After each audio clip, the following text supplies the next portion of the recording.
बिस्मिल्लाहिर्रहमानिर्रहीम।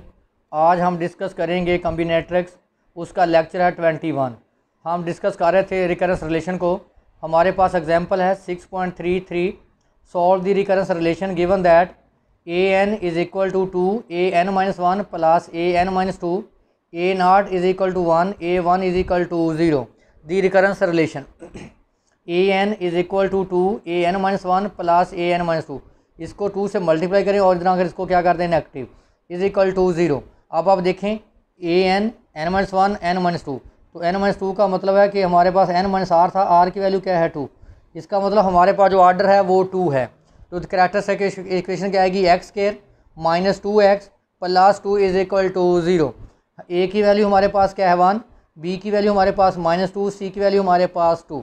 Using quadratic formula ए और B C की वैल्यू पुट कर दें, सिंप्लीफाई करें। आपको पता है कि स्क्वायर रूट जो माइनस 4 होता है वो होता है प्लस माइनस 2 एटा के, 2 कॉमन करके 2 से कैंसिल कर दिया, तो ये हमारे पास आ गया 1 प्लस एटा। अगर आप देखें तो 1 माइनस एटा हमारे पास क्या है, complex number.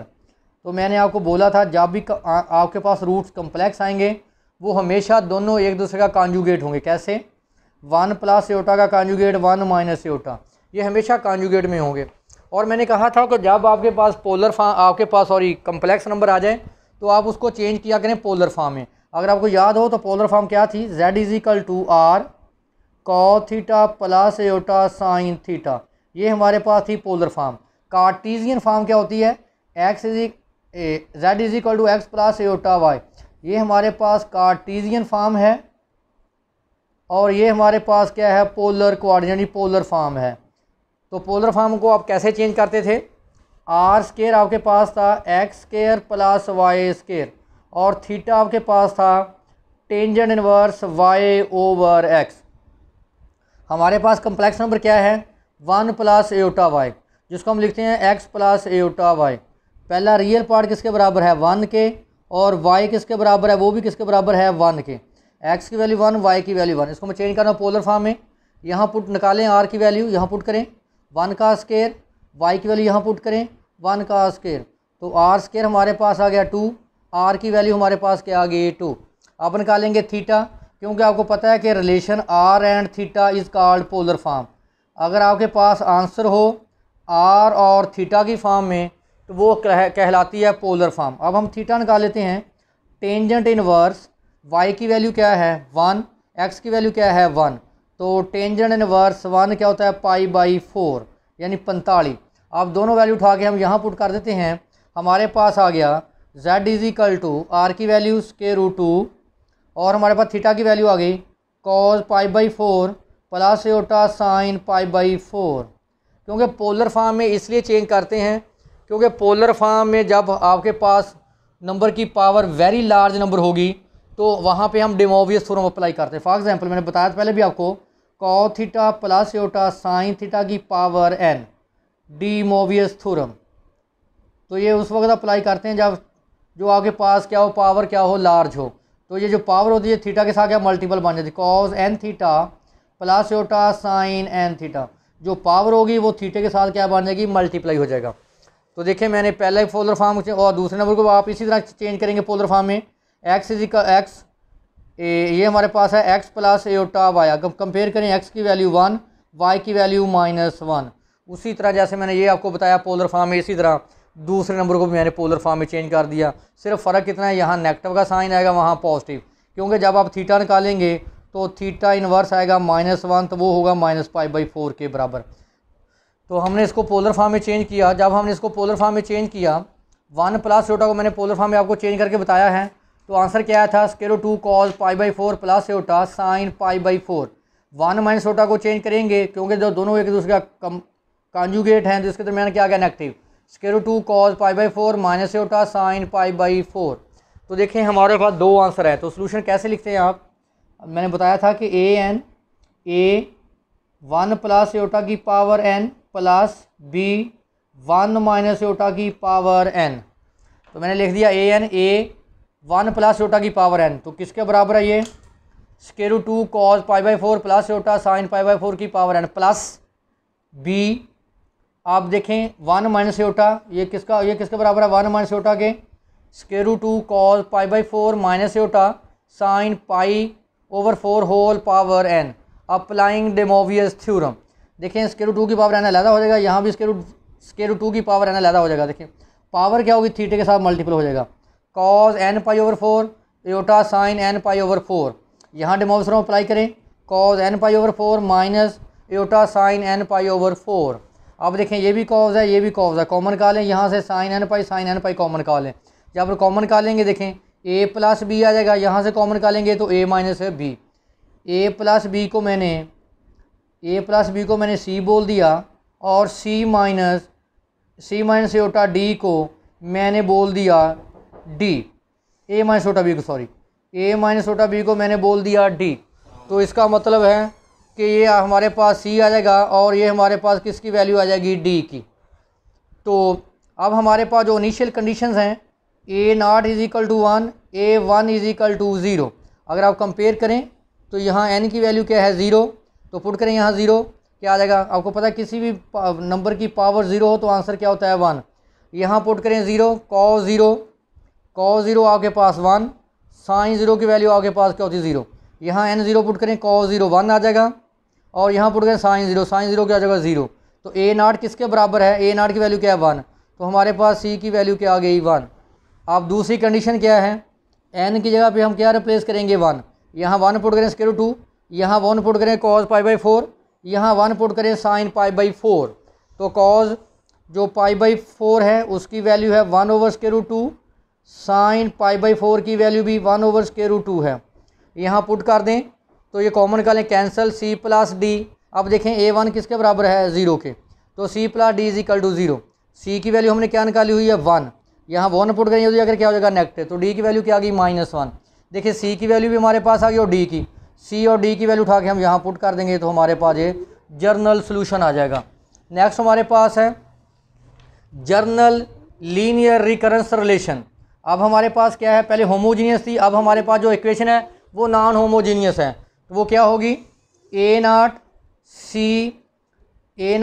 an plus c1 an minus 1 plus up to so on cr minus 1 a की power 1 plus cr an minus r is equal to 0। ये थी हमारे पास होमोजीनियस इक्वेशन।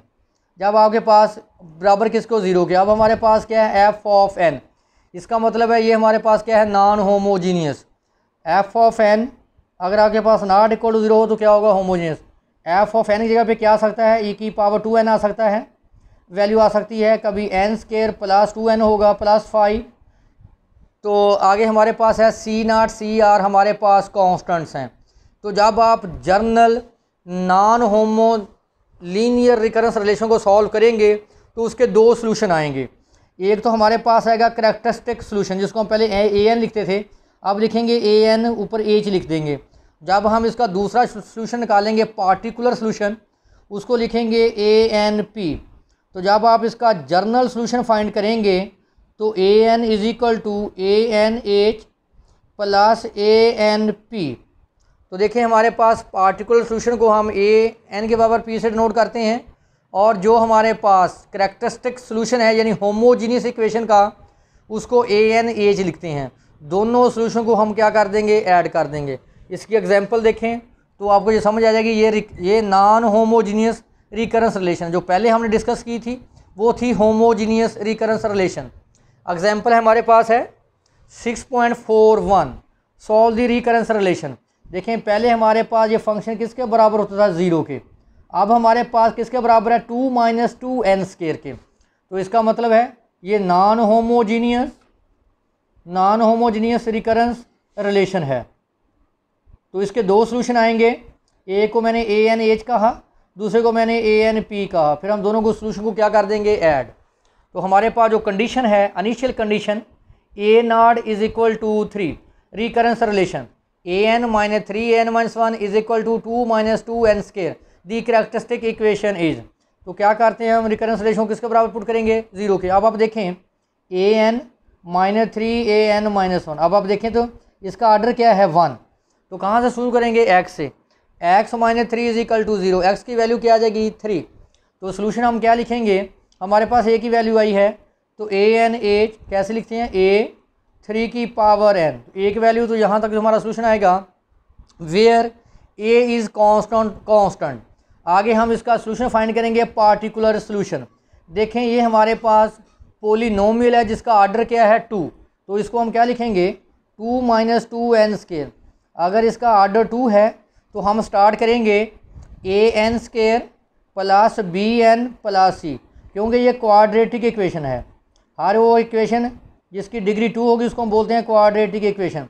तो हम स्टार्ट करेंगे an² plus bn plus c, क्योंकि हमने a constant पहले यूज़ कर लिया है तो अब हम b से स्टार्ट कर लेंगे bn² plus cn plus d। तो देखें मैंने लिख दिया इसका यूसी मेथड। यूसी होता है अनडिटरमाइंड कोफिशिएंट्स, यू से अनडिटरमाइंड, सी से कोफिशिएंट। ये मेथड ऑलरेडी आप पढ़ चुके हैं डिफरेंशियल इक्वेशन 2 में, by using undetermined coefficients method. तो हमारे पास है an की पावर यानी particular solution bn² plus cn plus d n की पावर k। ये फैक्टर साथ इसलिए लिखा जाता है n की पावर k। आपने इस सोल्यूशन को इससे कंपेयर करना होता है। अगर तो कोई टर्म कॉमन आई, कोई टर्म सेम होगी, अगर इसमें कोई भी एक टर्म सेम होगी या 2 टर्म सेम होगी तो हम उतनी k की पावर लेंगे। अब देखें ये हमारे पास है एक्सपोनेंशियल फंक्शन 3 की पावर n। तो देखें यहाँ कोई भी एक्सपोनेंशियल फंक्शन नहीं है, ये पोलिनोमियल है, तो इसका मतलब k की वैल्यू क्या आ गई 0, यानी ये टर्म इसके साथ बिल्कुल किसी टर्म के साथ मैच नहीं करती। तो हमारे पास k की वैल्यू क्या आ गई 0, n की वैल्यू 0, आंसर क्या आ गया 1। तो क्या बच गया bn² plus cn plus d। ये जो वैल्यू है ये हमने इक्वेशन 1 में पुट करनी है। देखें an तो हमारे पास आ गया, अब हमें क्या चाहिए an-1। इसका मतलब है n की जगह पे हम क्या रिप्लेस करूँगा n-1 पुट करें, n-1 का स्क्वायर n की जगह पे n-1 an, यानी ये an लिख लें सिंपल an, और an-1 की वैल्यू मैं उठाकर इक्वेशन 1 में पुट कर दी। पुट करें an की वैल्यू यहाँ पे -3, an-1 की वैल्यू मैंने ये पुट कर दी यहाँ पे -2 is equal to 2 minus 2n²। इनका मैंने स्क्वायर एक्सपेंड कर दिया और मल्टीप्लाई कर दिया। एक्स स्क्वायर वाले टर्म में n स्क्वायर वाले टर्म में अलग कर लें, n वाले टर्म को अलग कर लें और कांस्टेंट को अलग करें। अब आप कंपेयर करें, दो इक्वेशन उसी वक्त बराबर होती हैं जब देखें n स्क्वायर का कोएफिशिएंट यहाँ पे क्या है -b, यहाँ n स्क्वायर का कोएफिशिएंट क्या है -2, कैंसिल, तो b की वैल्यू क्या आ गई 2। इसी तरह ये किसका कोएफिशिएंट है n का, 6b -2c। यहाँ देखें इधर है n नहीं है, तो इसका मतलब उसका कोएफिशिएंट क्या हो गया 0। तो देखें आपने b की वैल्यू निकाली है 2, तो क्या आ गया 12 -2c is equal to 0, 2c is equal to 12, तो c की वैल्यू क्या आ गई 6। इस तरह कांस्टेंट को हम कांस्टेंट के बराबर -3b प्लस 3c -2d बराबर किसके आएगा 2 के। तो हम यहाँ b और c की वैल्यू पुट करके किसकी वैल्यू निकाल लेंगे। देखें b की वैल्यू आ गई 1, c की वैल्यू क्या आ गई 3, d की वैल्यू हमारे पास क्या आ गई 2। b c और d की वैल्यू पुट करेंगे हम इक्वेशन 2 में ANP n² plus 3n plus 2। अब हम क्या करेंगे, मैंने लिखा था जनरल सोल्यूशन क्या होता है, हम करैक्टरिस्टिक सोल्यूशन और जो हमारे पास पार्टिकुलर सोल्यूशन होगा उन दोनों को क्या कर देंगे ऐड। तो हमारे पास जो करैक्टरिस्टिक सोल्यूशन था वो था a × 3 की पावर n। ये हमारे पास क्या है पार्टिकुलर सोल्यूशन, दोनों को हमने क्या कर दिया ऐड। हमारे पास इनिशियल कंडीशन क्या है a0 इज इक्वल टू 3, तो देखें n की वैल्यू क्या है 0, तो पुट करें n की जगह पे 0, a0 यहाँ n की जगह पे 0, 3 की पावर 0 आंसर 1, a यहाँ पुट करें 0, यहाँ पुट करें 0, तो क्या बच गया 2। a0 की वैल्यू क्या है 3, इसको इधर माइनस कर दें, a की वैल्यू क्या आ गई 1। ये a की वैल्यू आप किस इक्वेशन में पुट करेंगे, इक्वेशन 3 में 1 पुट कर दें, क्या आ गया 3 की power n² plus 3n plus 2। ये हमारे पास था general solution of non homogeneous recurrence relation. Non homogeneous equation वो होती है जिसमें आपके पास f of n not equal to क्या हो 0 हो। जो नॉन होमोजीनियस होती है उसके सोल्यूशन के दो पार्ट होते हैं, एक उसका करैक्टरिस्टिक सोल्यूशन, दूसरा होता है पार्टिकुलर सोल्यूशन। तो दोनों सोल्यूशन निकाल कर हम दोनों को क्या कर देते हैं ऐड, वो हमारे पास आता है जर्नल सोल्यूशन।